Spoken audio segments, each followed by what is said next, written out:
focusing on some more issues, including the industrial action of CLOGSAG. Nearly all local assemblies across the country are grinding to a halt as there is no end in sight for that protracted industrial action of the members of the Civil and Local Government Staff Association, Ghana. CLOGSAG says that it will only return to work if government pays the controversial neutrality allowance.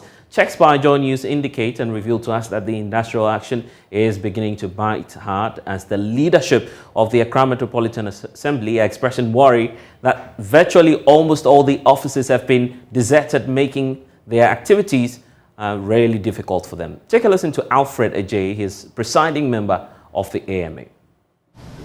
2 weeks into the CLOGSAG strike, and the implications are dire, especially for the work of assemblymen within the Accra Metropolitan Assembly, AMA. I have with me the presiding member who arguably speaks for all of these. You have about 20 electoral areas, if I'm not wrong. Alfred, thank you very much for joining me. So how many assemblies, if I'm correct, 20 of them, right? Yes, we have 20 assemblies under the Accra Metropolitan Assembly. Yes, but in Ghana, we have 261 assemblies in Ghana. I see, okay, great. So for the people that you oversee, about 20 of them, CLOGSAG has been on strike for 2 weeks. What does this mean for them? How are they faring? This has been a very devastating to the assembly. As I rightly said, we have 261 assemblies all over Ghana, and CLOGSAG members are integral part of the assembly. They work at the Human Resource Department, at the Finance Department, at the Works Department. You can name all the 16 departments. All these 16 departments is headed by a director. The directors are part of the CLOGSAG. We have structures at the assembly. We have the subcommittees at the assembly. These subcommittees is chaired by the assembly members, but the secretaries to the subcommittees are the CLOGSAG members. Okay, they are the secretary that take record, that take minutes of everything. From there, that's where we take the policy decision at the subcommittee level. All policy decisions are taken there. From there, it will move on to the second stage. That is the executive committee, which is chaired by the mayor or the MC, by the MC. Now, at the executive committee, the coordinating director is the secretary to the committee. Okay. From there, all decisions that will be taken upon need to be ratified or otherwise by the General Assembly. The General Assembly is the presiding member who chaired or who preside over the General Assembly. And even at the General Assembly, the coordinating director is also the secretary. Okay, and at General Assembly, we have all the 16 departmental heads, okay, who need to attend to the assembly because there are issues that we need to even find out from them. There are technical issues that they need to feed the assembly with. So you can just imagine for just these 2 weeks, virtually everything has come to a halt. We are doing our best, but without them, you can never achieve whatever you are supposed to achieve as an assembly. As for the effect, it has really affected us greatly. So that's why we are pleading with the CLOGSAG members. At the same time, too, we are also talking to the government should also prioritize this as soon as possible for them to sit down with them, Jojo, as to whether it's neutrality allowance, the name that needs to be changed or whatever. That is not the main discussion, but the impact that it has had on the respective assembly, the 261 assemblies, is very, very impactful. Great. Let me thank you very much. So that's the presiding member for the Accra Metropolitan Assembly, and essentially ending with a plea to government and CLOGSAG, who are the feuding sides at the moment, to find some middle ground so all this can end, so the impact that they face can end very soon. For Joy News, Michael Ashali from the Accra Metropolitan Assembly. Let's get more on this. Joining me via Zoom now is Ajay Alfred, who's the presiding member for the Accra Metropolitan Assembly. Thank you so much, sir, for spending some time with us here on The Pulse. So how bad is the situation really? We've heard, and you've pointed out earlier, that the Assembly is almost grinding to a halt. But is this the situation that you get from your colleagues across the country? Yes, Alfred, if you can hear me, I'm asking if this is the situation that we're facing across the country. I mean, from your interaction with other members of local government authorities, are you getting the sense that this is cutting across all the local assemblies? Alfred, you would have to first of all unmute so we can hear the point you're making. But if you can hear me now, I'm asking about the extent of this impact, the industrial action by CLOGSAG members. What can you tell us about it, and how soon would you want this problem resolved? Thank you very much. Thank you very much once again.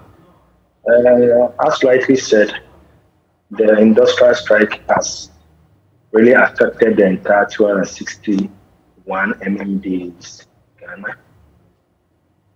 CLOGSAG members form an integral part of all the MMDs in Ghana. Reason being that at every department, now, at Accra Metropolitan Assembly, we have 16 departments because it's a metropolitan. At all these departments, it's being headed by directors. Okay? And so you can just imagine if none of them is coming to work, or because of this strike, they are not available. Directly or indirectly, it brings the administrative running of every MMD to ground zero. And directly it also affects us as assembly members. Reason being that we, the assembly members, at the assembly level, we have committees, which these committees is being chaired by assembly members. But the secretaries to the committee are the technocrats or the CLOGSAG members. Okay, yeah. From there, we have the executive committee, which is being headed by the municipal chief executive, which at that particular meeting to the secretary to the assembly, that is the coordinating director, is the secretary at that particular meeting before it will come to the general assembly too, which we need all these technocrats to be around. So you can just imagine, should any assembly be having their general assembly meeting today, the CLOGSAG members or the technocrats or the directors will not be available. So it has really had an effect in the entire 260 MMDs in Ghana. Have you been engaging the local government ministry over your concerns, and what response are you getting from them?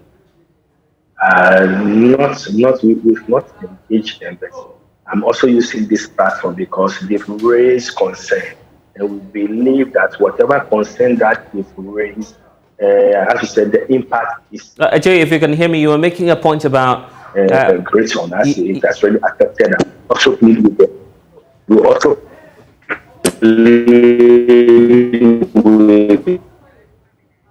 Ajay, we seem to be having some challenges with your network, but if you can hear me, you're making a point about how it would be important for government to come in here, particularly the local government ministry, to address the concerns you have. I was also asking about engagement.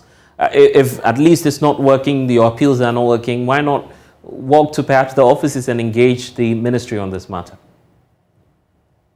Yes, I believe as the mouthpiece for the entire assembly is the NALAC. So I will believe that since we have the NALAC as an institution, they're recognized by the government, they must also take the initiative to address this. But in my position as the presiding member for this AMA, out of the 261 MMDs, our mouthpiece is NALAC. So we also exchange with the government to ensure that at the end of the day, these people return to work to make the effective run of the assembly. What it therefore means is that you are facing some challenges as well as a local assembly member. What's the typical example of how this CLOGSAG strike is affecting you personally, because you're part of the assembly as well? Yes, yes. I would say it's affecting me personally. That's one thing. As I said it initially, it's affecting the entire assembly because I gave you a typical example. Imagine today we are having a general assembly meeting. CLOGSAG members will not be there. Directors will not be there. Recorders will not be there. How are you going to have an effective assembly meeting? The same way going to have your executive committee meeting. Well, it appears that our lines are not being favorable to us, but well, let's try on more and see if AJ can hear us. AJ, you were making the point about how directors are mostly not present at the meetings that you hold. Well, not a favorable time now, but I guess we'll get back to that conversation and bring you some updates on the industrial action by CLOGSAG. The local assemblies are complaining that it's having a toll on their activities as well. We'll get back to that for you shortly. But yes.